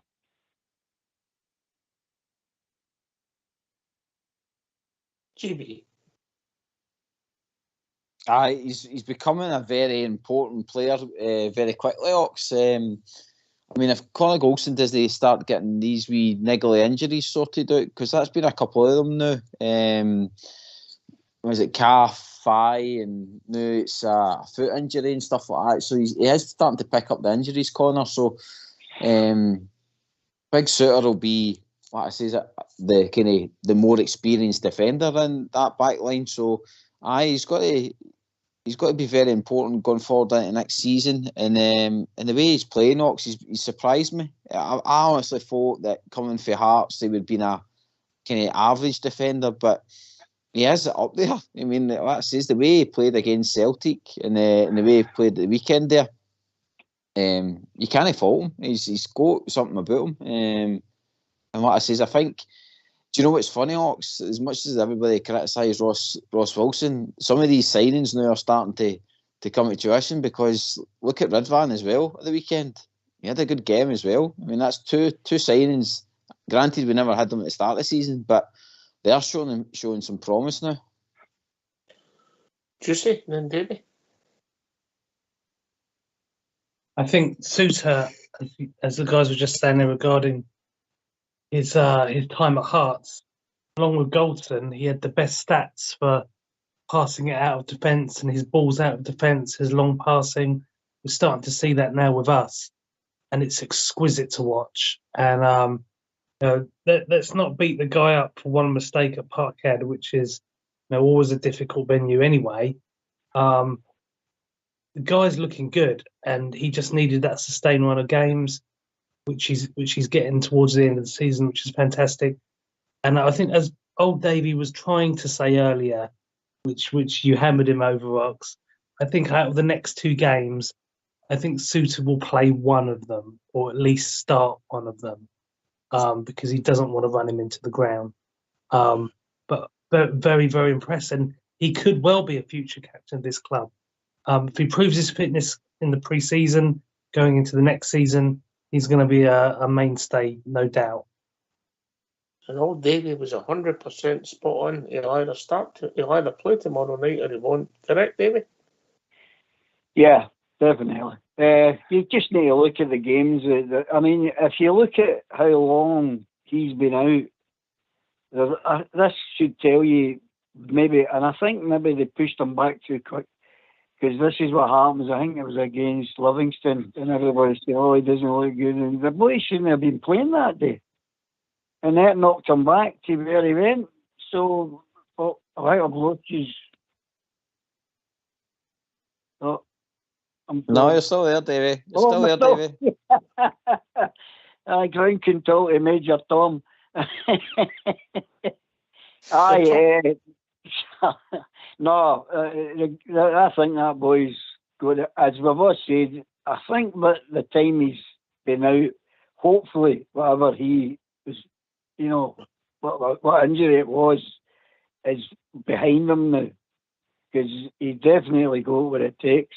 And long may it continue, guys. Long may it continue. Shuggy, he uses a bit of physicality in there, didn't he? We definitely need physicality, but if you look at the players now, you've got Stewart who's got a bit of physicality. You've got Cantwell that's saying, well, you're going to be in my face, or you will. Give us it then. We need a bit of arrogance about us as well, Ox. At the end of the day, you've got to remember this, Ox. We're the famous Glasgow Rangers, so we need to be arrogant. They think on the other side of the road that they're the bee's knees. Well, if that be the case, then, well, let us be the bee's knees and let us show them. Aye. We welcome the chase. Some of them can't handle it. That's right, mate. Juicy definitely gives us that bit of physicality in there. Ben Davis, Juicy, what do you see going forward for him? He's been a little bit maligned the last few matches before he got the injury. I still think there's a lot to be said for having a left-sided centre-back, particularly if we do go down the route of having 3 centre-backs at certain times. I think there's a need for that. I don't think he's done at the club just yet. I think there'll be other guys under contract who would possibly leave before him. I suppose it just depends on offers though, because he's, he could be worth a few quid if they did sell him. I'd rather he stayed, and just give the guy another season and see how it goes. And the manager said that he was definitely looking at least one centre back to come in for competition. So it just depends on what sided player that is. If he's a left-sided player, he's going to give them competition on that side. I'm not going to be too harsh on Davis yet, because we were at one point all thinking he was really good, and then 1 or 2 mistakes, and suddenly he's the full guy. The level of consistency, you're right, and then the wheels come off spectacular, didn't they? Exactly. And 1 or 2 poor performances can do that to any player. You've seen it with forwards; they dry up. Midfielders, if they're low on confidence, and particularly defenders, because if they make a mistake, it invariably can lead to a goal, and that really can knock your confidence. But I want to see him get a pre-season and just get that opportunity to get himself back on some form again. And if he gets an opportunity to feature in these matches, if he's fit, then that's fine. Still think he's got a part to play. And as Beale said, not everyone is going to leave this club in the summer. He's going to need to retain some kind of backbone. At least 11 players he'll need. Exactly. And a bit. Aye. It'll be interesting to see what he goes. I've just got a funny feeling he could go back down the road, David.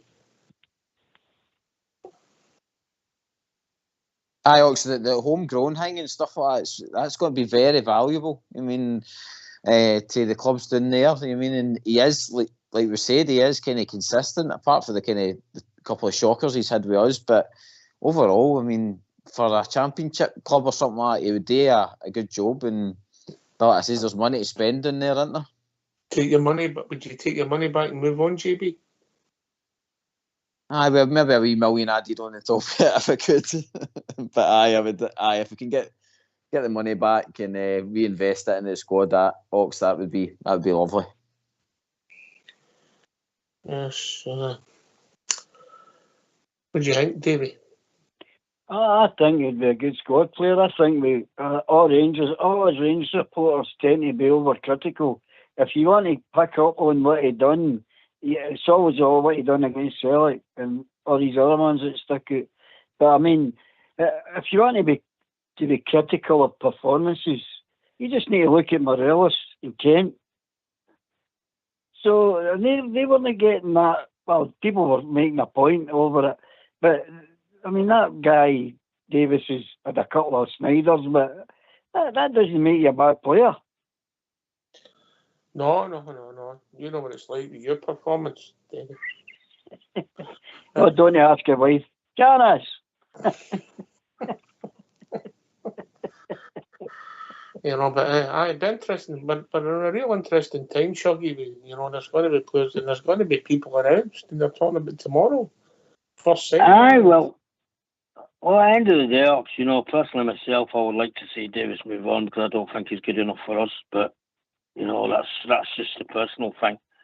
But you know, tomorrow's going to be a rather emotional day for a few of them players. You know, it's the last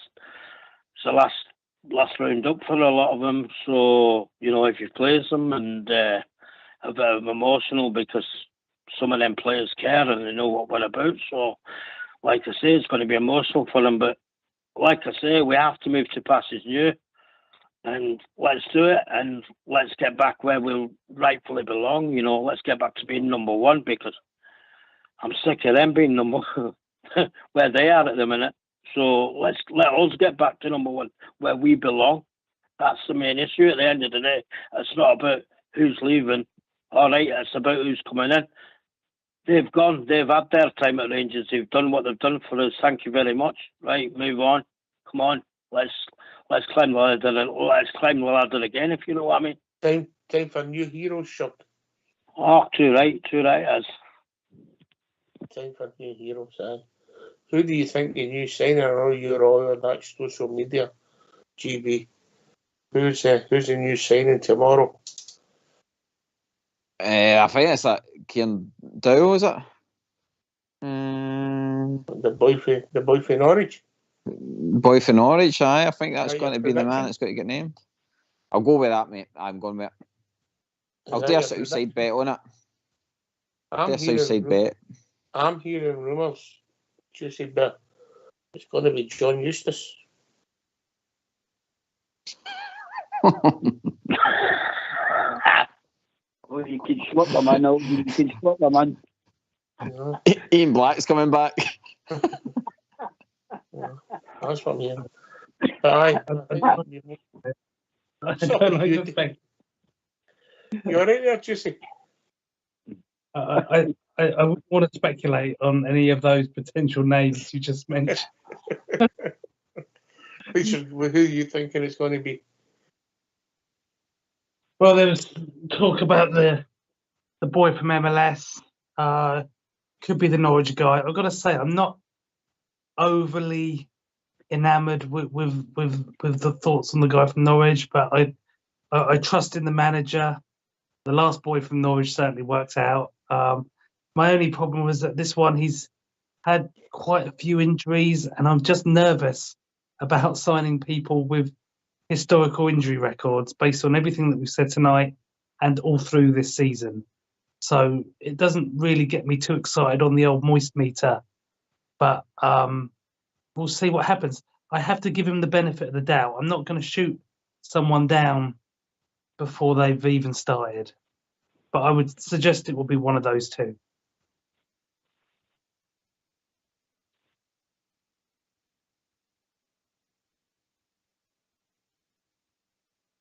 It'll be interesting. I believe it. I'm wrong with my John Eustace. I think that's 7 to 10 days away. Right. Right. Aye, interesting. We start building. Time for new heroes, I think. Couldn't put it better myself. We should put it. GB, yeah. Aye, that's it. Oxford, that says we've been lucky so far with the two that's came in January. Looks like we have started to get a new hero in the squad, and like I says, if a couple of new signs start getting announced there the next couple of weeks, then hopefully they'll start to get a wee taste of the club and what the expectations there's going to be. But no, I think like I says, the boys that are going to get their send off tomorrow night, Ox, they deserve it. I'm sure the fans will give them a good send off, and like I says, we still need to get the 3 points, Ox, because the good thing is Hearts are still pushing for the third place in the league. So again, it'll be a competitive game, a good chance for some hopefully youth players to get a wee chance as well. And we want to finish the season strong, mate. Aye. The support will turn up in their thousands. They'll pay respects to the guys that are leaving the club. But they'll want a victory tomorrow night, Davy. Oh, well, I don't see why they'll know, because we're playing a bit of flair here, and confidence is up. And that'll probably give them a wee bit more impetus to do that on the night, you know. So, and that's the last game at Ibrox, which is always special. And I think the guy that'll be coming there announced on Wednesday, I can't remember his name. I think that's the boy that's coming from Stoke City. He was originally signed with Chelsea. I think he's a set to be announced tomorrow night. Sterling. Sorry? He doesn't Dijon know. Sterling. You hear that, Davy? Well, I've never heard it, no. Dijon Sterling. They tell me he's mustard, mate. Aye, well, from what I was listening about the Rangers review, and they were talking to a very ardent Stoke fan and saying that they're cracking up that he's leaving, and they reckon the Rangers are getting a prize. So, well, bring it on. That'll do another bassy for me. Yeah. He missed that one. Told him. See, even they're saying he's mustard juicy. It's always good to hear that when the fans from the club, the players leaving, are waxing lyrical about him, because it proves that there's something there, and that you're not just signing potential when they're well liked. There's something to go on, and that's good, because we don't want any more project players. Enough of the long-serving Rangers Radio crew have been saying that for a long time. They want instantaneous results, and we all do. But we appreciate that sometimes you've got to develop a player. But in terms of signings in, you want people that are going to hit the ground running and go for it. Because there's no time. There is no time to ease your way into the team. You've got to go from the very beginning. All right. Well, gentlemen, we've reached that time of the evening. Shuggy, last word for yourself. I'd just like to say thank you for taking my call, and great honour to speak to you all, and just onwards and upwards for the Rangers, and hopefully we get the trophies back that we deserve. And thanks for listening to my call. A pleasure, mate. A pleasure. Yeah.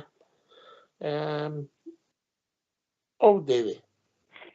Yes, couldn't say it any better than what Shuggy said. Thanks for having us, and all the best for the Teddy Bears tomorrow night, and God bless the Glasgow Rangers, and good night, guys. Juicy Bear. Thanks ever so much for having me on as well. It's been really good. I've really, really enjoyed my first season on the show as a regular panelist, and appreciate giving me the opportunity to talk to all our fellow Bears. Thank you very much. Yeah. Always good to hear from you, Juicy. GB, the man of the people. Thanks for having us on, Ox. Brilliant show, and great going down memory lane. I know. Hold on, I put my teeth back in. Good talk about the old days with the players and that, and who we've missed as legends. And like I says, Alan McGregor, Stephen Davis, you will always be legends at Rangers. Yeah, some of these players will be gone, but they'll never be forgotten. Listen, thanks to old Davey and Shuggy for joining us, GB and Juicy for doing this show. Fox and Old School Blue for a difficult night on the technicals, but thanks, lads. Thanks to everybody listening. We'll be back with a pre-match show tomorrow at 6:45 as we build up to Rangers at home to Hearts in the last home game of the season. Thanks for listening. Take it away, Old School Blue.